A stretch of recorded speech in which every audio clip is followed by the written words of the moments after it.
again, it's me. That means it's story time, bedtime story time. I'm going to read to you a story called Dandelion by Don Freeman. Don Freeman is the author and the illustrator. So he wrote the story and he's done these pictures, okay? So this is Dandelion. Look at all that hair. It's a mane of hair. Put these glasses on to read. On a sunny Saturday morning, Dandelion woke up and yawned, and he jumped out of bed. He got up out of bed, do all those things you do in the morning.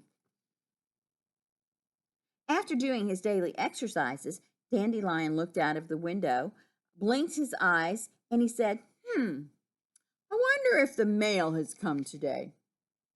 He put on his sweater and he went outside to the mailbox.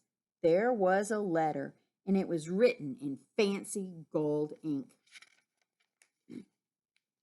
Dear Dandelion, here's that letter. You are invited to my tea and taffy party on Saturday afternoon at 3:30. Come as you are. Sincerely, Jennifer Giraffe. Dandelion was very excited. Oh, well, that's today, he said. It's a good thing I planned to get a haircut. He'd already planned to get that haircut. As soon as he had washed and dried the breakfast dishes and made his bed nice and neat, he ran down the street to the barber shop. There he goes rushing. Lou Kangaroo had a chair waiting for him. First, he trimmed Dandelion's hair. And then he gave him a shampoo. That's nice. Dandelion thought he should have a manicure too. Remember, at some places where you get your hair done, they'll do your fingernails, your feet, your toenails. They'll massage you. They can do your face too, but not all of them. But this one did the nails. When Lou Kangaroo had finished, Dandelion looked a bit foolish. His mane, which is all this hair, was frizzy and fuzzy and completely unruly. Well, maybe a wave would help, Lou suggested, showing him a picture in the latest fashion magazine for lions. And you can get your hair done like this. Dandelion agreed. That was exactly what he needed. So Lou went about curling his mane. He looked magnificent, he thought. But now Dandelion thought that he really should wear something more elegant than a sweater to the party. He's like, I need to wear something better than this. Come as you are means come as you are. Don't go getting fancy. Okay? The jacket is the very newest style, said Theodore the tailor, and it just fits you well. All you need now is a cap and a cane. Happy Crane will be glad to help you. Happy Crane is going to get him the hat and the cane. What a dapper dandy he had suddenly become. New jacket, nice hair, a new hat, cane. He was looking dapper, and that means cool, stylish. Okay? It's nearly 3:30, said Dandelion. I've just enough time to get something for my hostess. When you go to someone's party, you might want to bring a candle or some flowers or something little that they like. Nothing fabulous. A bouquet of dandelions would be perfect. He knew this tall door very well, having been here many times before. Remember why it's tall? Giraffes. Long necks, way up high. He rang the bell. Used his little cane to push it. And when Jennifer Giraffe opened the door, she looked very surprised. Yes, what can I do for you? She asked. Why, I've come to your party, he said. Oh, I'm sorry, but you're not anybody I know, said Miss Giraffe. You must have come to the wrong address. What?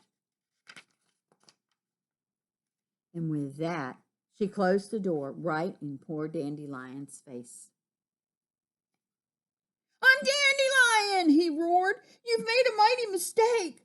But there was no use knocking. The door was going to stay tight shut.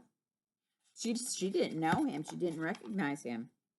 Dandelion began walking back and forth and back and forth, up and down the long block he just paced, back and forth and back and forth and back and forth. As he paced, the sky grew dark, and a sudden gust of wind sprang up and blew away his beautiful bouquet of dandelions. And then his cap flew off. So his flowers have already got ruined. His cap blew away, his hat. And to make matters worse, it began to rain in torrents. That means it was downpouring. Dandelion dropped his cane and stood under the weeping willow tree. Now it's pouring down rain and he's under a tree.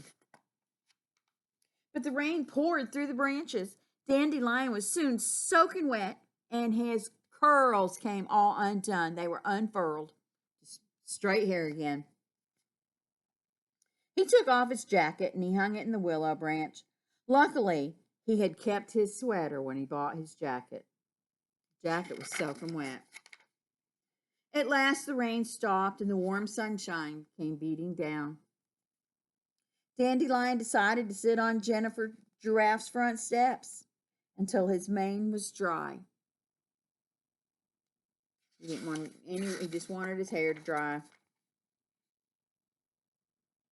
While he sat there waiting, he spied 3 dandelion flowers under the bottom step where they had been protected from the wind and the rain.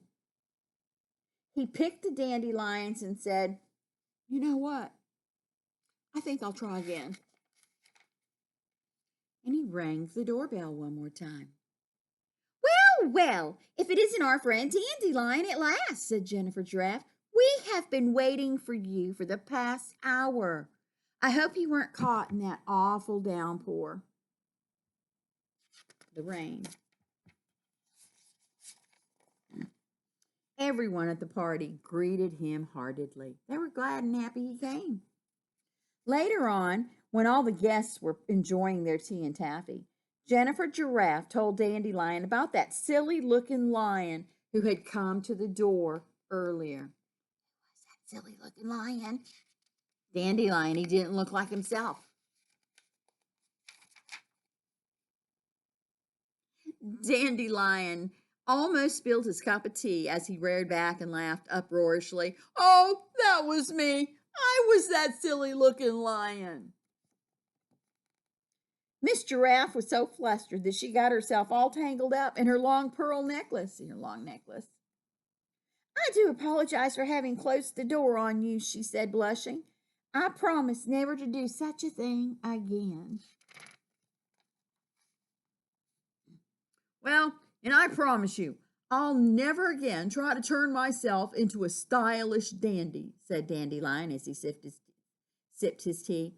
"From now on, I'll always be just plain me." That is the end of that story. And that's all people want from us. They want us to be us, just simple and plain. That's why when I do these stories, I'm just me. I don't go back and look at them because I'll delete them, but I want these for you. So it's just like I'm sitting here reading you this story. You guys get tucked in bed, okay? Get in your own beds. Get tucked in.